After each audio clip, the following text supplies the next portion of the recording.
automatically save screen of memos to pen color on white background on Samsung Galaxy S24 Ultra, first you have to set look when save option to pen color on white background.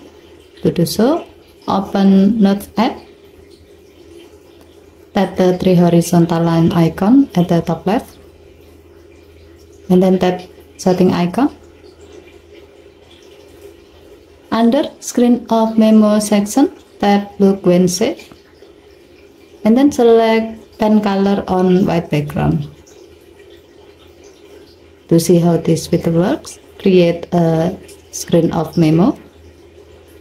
To do so, turn off the screen, remove your S Pen.